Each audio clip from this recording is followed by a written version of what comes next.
Hello and welcome to Out of Spec Motoring. It's Kyle, and you guys have asked for it, a massive road trip to celebrate 10,000 subscribers. We've only been making videos a couple months. We've been growing massively, so we are going to do exactly what you guys want and go cross country in a Tesla and show you how it happens, how it works, how to plan for it. And this is part one, planning for the cross country road trip in a Model 3.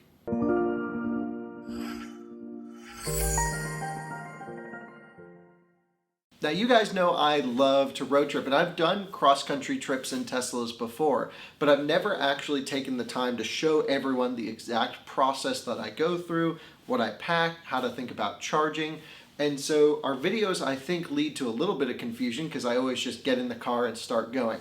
But here's what happens before the trip. We're going to go through this episode, everything you need to do to plan for a big road trip with your Tesla. Before we jump into this video, it might be rather long. I think we have a lot to talk about. I'm going to break down in the description all of the points, sort of the topics, so you can jump through. So if you're comfortable with planning your trip and just want to know what we bring, you can jump to the time right down in the description below. So thanks for following along on another massive Out of Spec Motoring road trip. This is the first time we're really breaking it up into pieces, as mentioned. So let's talk about what I think about before we go on this trip, and even before we get there, why am I doing this? So I am going from here in North Carolina to El Paso, Texas to see a friend, then Phoenix, Arizona to meet back with Gruber Motor Company, which we did those videos on the Roadster servicing with. They've expanded their operations massively, in part to our videos that we've worked with them. So I'm excited to catch back up and to see how they're doing with their expansion. So stay tuned for those videos. From there, we're going to CES in Las Vegas. It's called Consumer Electronics Show. Certainly it's a lot about phones and tech, but also electric vehicles and autonomous vehicles. So I like to stay on the forefront of everything that's going on in the AV world as well as the e-mobility world. From there, we're going to San Jose, somewhere in Silicon Valley, for a 5-day fireside chat with a whole bunch of different electric vehicle startups, meeting with a company called Future Matters. My friends over in Europe run this company, and it's going to be really cool to see what the next 10 years in the space is going to look like. From there, then we're just going to go back home, and knowing me, I'm going to detour maybe up to Canada, maybe to Colorado. Who knows? I'm expecting it to be somewhere around 8,000 to 10,000 miles by the end, by when we pull back into Raleigh, North Carolina at the end of the trip.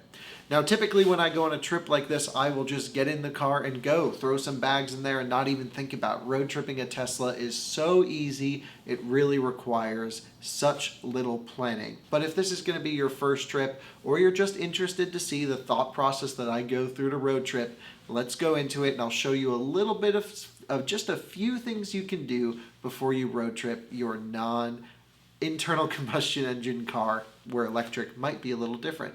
Into a Better Route Planner. Now, I know the guys from A Better Route Planner. They're really cool. I'm going to go over to Europe to visit them at some point in 2020. You'll see us and them working together with Out of Spec soon. This is the best trip planner on the planet. So what we do essentially is we say, okay, we're starting in Raleigh and we are going to end in El Paso, since that's our first stretch. I'm going to put in what car we own, which is a Tesla Model 3 long range performance 20-inch wheels, and we're going to switch to miles per hour, which we do here, clicking there. And whoa, how do I switch to miles per hour? Oh, metric, imperial. There we go. 293 watt hour per mile at 65. I'm going to say that sounds about right. Let's just go 290. The car does not get great consumption. At 65, though, it might get 280, let's just say. Reference speed is how quickly you want to be going along the routes. Let's say we want to go 110% of the posted speed limit. Max speed, we'll say we'll cruise at 90 and we can go slower if needed. We will be leaving with 100% charge. Charger minimum arrival, I'm usually comfortable down to 2%. Goal arrival, let's say 4%. 5% we want to try and arrive at. Outside temperature, it's kind of cold. Let's just say 58 degrees. Wind, I don't know, We'll put in 5 miles per hour. Conditions dry. Extra weight. I'll be bringing some camera equipment plus myself. Let's just say 350 pounds of extra weight. Battery degradation. The car is probably around 2 or 3%. It has 16,000 miles on it. And then time to open charge port takes about 2 minutes. That also includes stopping, getting out of the car, blah, blah, blah. A few extra things. So now we are going to hit plan route. We do have the Chatamo adapter. However, we're not going to use it on the road trip since it's limited only to 50 kilowatt. And that's on a 125 amp charger. So we'll let this do its thinking and we'll get a good route planned for us. So now if you look, you can see all the chargers that we're going to be stopping at to get to El Paso. And essentially we'll be going all of these. Looks like it's getting us right in the spot. All of our charging times look nice and short, exactly how I like to charge. Now on our road trips, a lot of people think that you have to stop at each station. You really don't, but it is the quickest way to get around. You see, when you charge a Tesla's battery pack, it charges really fast when it's empty, and as it fills up, it starts to taper. Think of like filling a glass of water. You can go really fast, and then as it fills up, you back off. So what I do is I just jump from charger to charger when the car can charge the quickest, and it saves a little bit of time. It's how I set the electric cannonball record, and I still hold that record, which is pretty cool. And I'm ready to break it if someone breaks it, though, so secretly. Yeah, so no, we're good. I love a better route planner. It definitely uses the way I like to road trip. So it's estimating about 4 hours of charging to, well, almost 5 hours of charging to get out to El Paso. That's really not a problem because what I will likely do is stay over maybe 1 night or 2 nights, probably 1 night, and do a full charge at that hotel. So that looks really good as a first step. So now that we have our trip planned pretty much to El Paso, we know what it's going to look like. Again, the nice thing about a better route planner is it's designed just to give you an idea as to where you're going to be stopping. I wouldn't follow this plan stop by stop because, again, we're probably going to stay over at a hotel and full charge, skipping maybe even 2 or 3 superchargers out of a day. And so this is just a great guideline to sort of map out and to say how long it's going to take. So now we are going to add our next waypoint, which is going to be Phoenix, AZ. And so we are going to drag Phoenix to be the next one. After Phoenix, we're going to go to Las Vegas, which I'm excited to go to Las Vegas because I get to play around with the version 3 superchargers. Again, I've already played around with them at the design studio in Hawthorne months ago, right after they were first installed with my Model 3 Long Range, the black car that we set the Cannonball record in. And I want to do a little bit more charging tests for you guys because everyone's always interested in V3 chargers. And then from Las Vegas, it's, all of this is, I have no question that an electric car can make any of these trips, especially a Tesla. It is no problem. We are going to go, let's just say San Jose, and boom. And then we're going to go from San Jose. I'm just going to put back in Raleigh, North Carolina, because who knows what we're going to end up doing.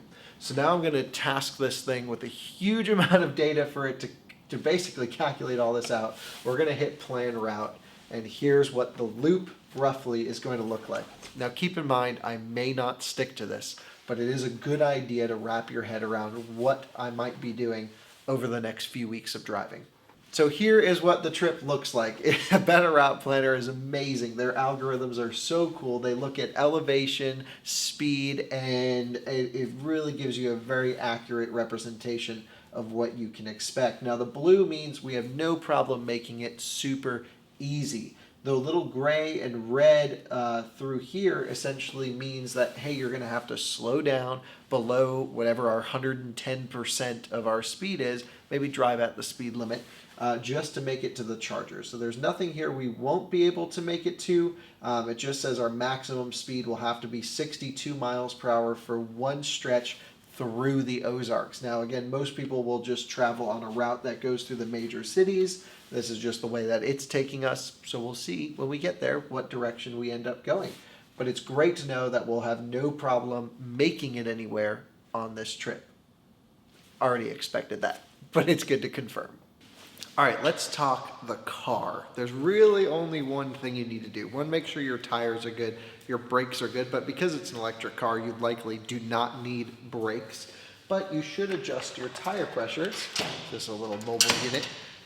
A little bit higher than normal for a long distance. Again, we're not going for maximum grip, we're going for maximum efficiency. So I'll set my tire pressures to around 44, 45 PSI, just a few pounds up from the manufacturer suggested tire pressure. It just gives less of a contact patch, less rolling resistance to move the car.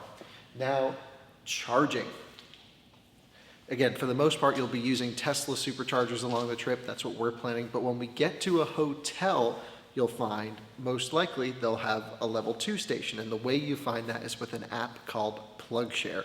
PlugShare is amazing because it's a crowdsourced application that shows you all of the chargers across the country that people find and add to the system. It pretty much has every single one, and I use it no matter where I go. So when I go to look for hotels, I'll look for chargers that have Tesla destination chargers, J1772, which looks like this, and you can actually charge non-Tesla vehicles on Tesla destination chargers with this little adapter. It's how I charge the smart car every day.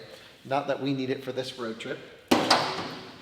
And so if you can't find any hotels that have chargers where you think you'll be staying, you will likely find one with a 110 volt outlet somewhere around the side. Always ask before you plug in, just to be courteous, but usually I've never had anyone say no. I always just keep the battery charged no matter what, but definitely try and find a hotel that supports EV charging. Now, I always bring with me this unit right here. It's called a Juice Booster. It's one of the most popular chargers in Europe. However, this is a prototype version for the US. And Out of Spec actually does some work with them on the back end. So we're not just a YouTube channel. We work with Juice Booster. We're actually trying to bring them to the US. We have to change the name around and a few things. But it's an amazing product. It'll let you adapt the plug side to anything you can think of, similar to the Tesla UMC, just way more different plug types and different things we can do with it. And so I always bring this. It's sort of like my Swiss Army knife of charging methods. It is really cool. So whenever you are not using your car, keep it plugged in. So the next part of this whole thing is going to be filming it for everyone. And now that's something most people aren't going to have to do, but it actually is a huge challenge on our front. So I'll have 4 GoPro Hero Blacks. My iPhone 11 Pro Max thing actually does an amazing job with filming. When we did our Florida road trip, it was filmed completely on this, which is just insane. We have our Panasonic GH5 as our main camera with lenses and a whole bunch of audio equipment that I'll use when I go to Gruber and maybe some of these other places that I choose to spotlight just for a little bit better quality. And then of course I'll be editing on a MacBook Pro with my LaCie drives, and I'll put everything in a description below with some links. So if you need some equipment, ours works. I recommend it. Certainly do your research, but it seems to be working very well for us. Also, while we're gone, our whole studio is being completely redone. It'll be painted in the out of spec colors, couch projectors, soundproofing. It's just going to be so amazing to come back to our studio completely done. And this board is going out of here. We'll have a little spotlight area where we can do videos just like this with a cool chair and spotlight. I don't know, it's going to be awesome. And lastly, this is a SwagCycle. It's a little portable electric mobility device. I love this thing. It comes with me whenever I go on a trip by myself. I probably should get Alyssa one because she comes with me a lot. So whenever we stop at a supercharger, if it's a little bit far away for some restaurants, I hop on this thing, pop some wheelies, and I'm around the parking lot in no time. And there you have it. We're ready to go on this road trip. It's really not hard at all to plan for your road trip. You can always use the in-car built-in planner, of course, in your Tesla, and then just basically keep it plugged in when you're ever at a hotel. It's super easy. I hope some of you who are along the way on this trip will reach out to me. Email me, Kyle at Out of Spec Motoring. I always love meeting up with people who follow Out of Spec Motoring. And that's kind of it. We'll see you next video, starting our road trip across the country in the Model 3 Performance. Thanks again for subscribing, liking, commenting, and I'll see you on the next one.